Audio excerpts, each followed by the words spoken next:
پاک بحریہ کا شمالی بحیرہ عرب میں FM-90 NER میزائل کا کامیاب لائیو فائر، جنگی جہاز نے تیز رفتار فضائی اہداف کو کامیابی سے نشانہ بنایا۔ ISPR کے مطابق کمانڈر پاکستان فلیٹ کی مشق میں شرکت میزائل فائرنگ سے پاک بحریہ کی اعلیٰ جنگی تیاری اور دفاعی صلاحیت ثابت ہو گئی۔ پاک بحریہ کا سمندری سرحدوں کے دفاع اور قومی مفادات کے تحفظ کے عزم کا اعادہ۔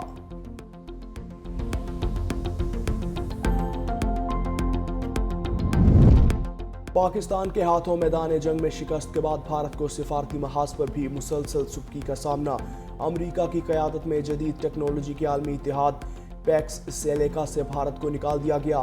بھارتی اپوزیشن نے مودی حکومت کو عالمی رسوائی کا ذمہ دار قرار دیا۔ مئی کی شکست کے بعد ہر محاذ پر بھارت کی ساکھ زوال کا شکار ہے۔ ناکام خارجہ پالیسی پر مودی حکومت کو شدید دباؤ کا سامنا ہے۔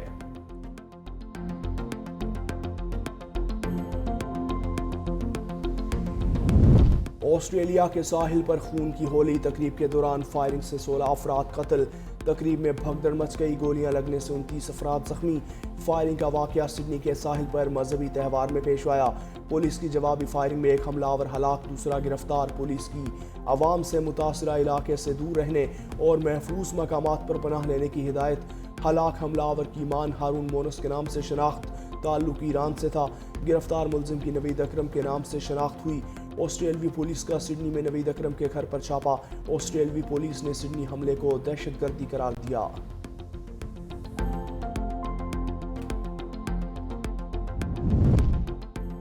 افغان طالبان کی شدت پسندی اور دہشت گرد نیٹ ورکس کی سرپرستی کے باعث عالمی دباؤ میں اضافہ۔ جرمن حکومت کا افغان مہاجرین پروگرام فوری ختم کر کے نو انٹری کا اعلان۔ DW کے مطابق 640 افغان پناہ گزینوں کے داخلے سے انکار۔ جرمنی کے بعد آسٹریلیا کا بھی افغان سفارت خانہ بند کرنے کا عندیہ۔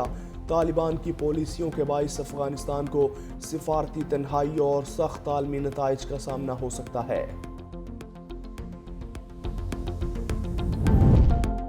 لاہور کے فضائی معیار میں بہتری، AQI 181 ریکارڈ۔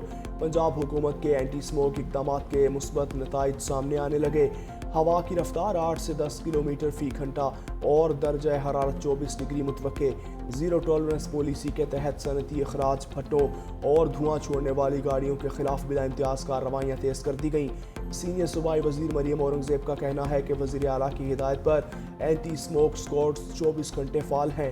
شہری باہر نکلتے ہوئے ماسک کا استعمال کریں۔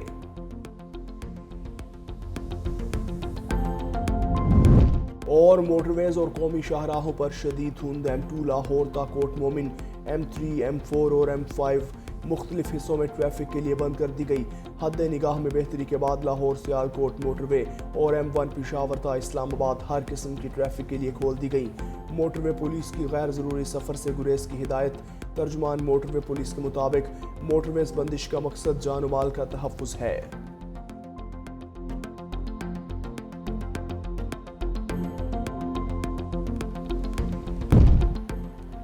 شکارپور کے ضمنی انتخابی مارکے میں تیر چل گیا۔ PS9 میں پیپلز پارٹی کے امیدوار آغا شہباز درانی 73,954 ووٹ لے کر کامیاب۔ غیر سرکاری نتائج کے مطابق JUI کے سید رشد اللہ 9,412 ووٹ لے سکے۔ JUI امیدوار نے نتائج کو مسترد کر دیا، کہا ہم الیکشن ٹرائیبیونل کو بائیو میٹرک کی درخواست دیں گے۔ نشست پیپلز پارٹی کے رکن سندھ اسمبلی آغا سراج درانی کے انتقال پر خالی ہوئی تھی۔ میدانی علاقوں میں دھند، اندھا دھند، خیبر پختونخوا اور پنجاب کے بالائی علاقوں میں دھند۔ موٹر وے M4 فیصل آباد سے ملتان تک دھند کی وجہ سے بند۔ موٹر وے M5 پر ملتان سے ظاہر پیر تک ٹریفک کی روانی معطل۔ موٹر وے M3 کو فیض پور سے درخانہ تک بند کر دیا۔ موٹر وے M5 پر ملتان سے روہڑی تک دھند کی وجہ سے ٹریفک معطل۔ موٹر وے پولیس کی عوام کو غیر ضروری سفر سے گریز کی ہدایت۔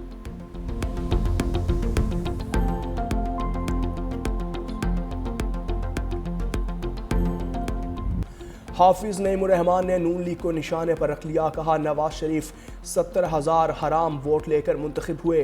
گزشتہ انتخابات میں مسلم لیگ نون نے 17 نشستیں بھی نہیں جیتیں۔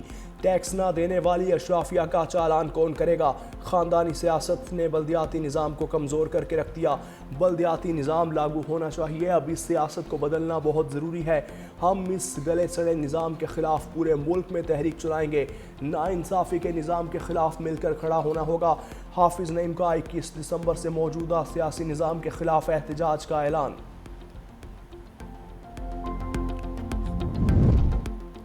وزیر اعظم کے مشیر رانا ثناءاللہ کے جنرل باجوہ پر سنگین الزامات، کہا ایک بریفنگ میں جنرل باجوہ نے کہا رانا بہت موٹے ہو گئے ہو، جیل میں بہت سمارٹ تھے۔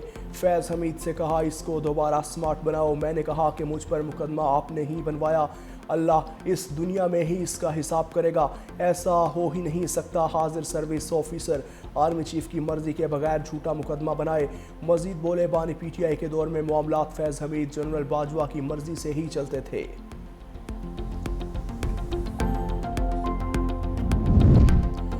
صدر مملکت آصف علی زرداری کی لاہور میں مصروفیات، گورنر پنجاب سردار سلیم حیدر اور دیگر پارٹی رہنماؤں کی ملاقات۔ صدر کی پارٹی رہنماؤں کو پنجاب میں عوامی رابطہ مہم تیز کرنے کی ہدایت، کہا پارٹی رہنما اور کارکن بلدیاتی الیکشن کی تیاریاں کریں، پیپلز پارٹی الیکشن میں بھرپور شرکت کرے گی۔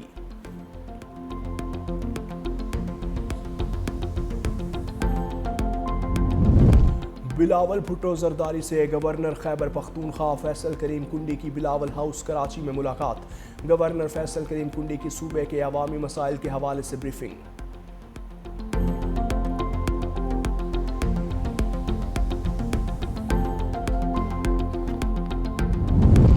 فیض حمید سے فیض یاب ہونے والوں کے لیے اچھی خبر نہیں، سابق رکن قومی اسمبلی محمود مولوی نے خبردار کر دیا، کہا پی ٹی آئی نے فیض حمید سے بہت فائدے اٹھائے، جس نے ملک کو نقصان پہنچایا اس کا احتساب ہوگا۔ سابق گورنر سندھ عمران اسماعیل نے کہا کہ پاک فوج نے ایک پاورفل شخصیت کا احتساب کیا، پاکستان نے آگے بڑھنا ہے تو واضح ڈائریکشن پر چلنا ہوگا۔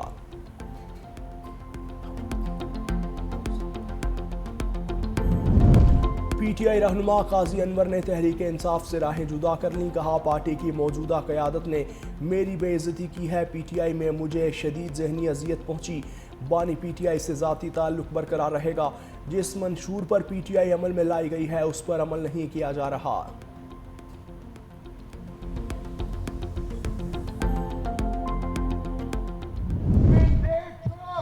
جس نے لاہور کی عوام کے مینڈیٹ پر ڈاکہ ڈالا ہے مجھے مشورے دے رہی ہے، اللہ کا مجھے مشورے دینے سے پہلے ذرا اپنے صوبے کا حال دیکھیں۔ پنجاب پولیس پورے پاکستان میں سب سے کرپٹ ترین ادارہ بن گیا ہے، یہ تو ان کا حال ہے اور مشورے ہم کو دے رہے ہیں۔ پنجاب میں اربوں روپے کی کرپشن ہو رہی ہے، وزیر اعلیٰ خیبر پختونخوا سہیل آفریدی کا الزام۔ کوہاٹ میں جلسے سے خطاب میں کہا کہ ہمیں مشورہ دینے والے پاکستان کو ڈبو رہے ہیں، وفاق نے 5300 ارب روپے کی کرپشن کی، اس پر کوئی بات نہیں کرتا، انگلی اٹھانے والے اپنی کرپشن دیکھیں، ہمیں این ایف سی میں حصہ نہیں دیا جا رہا، بانی اور بہنوں کو جعلی مقدمات میں پھنسایا گیا، پاکستان اور تمام اقوام کو متحد کرنا ہوگا۔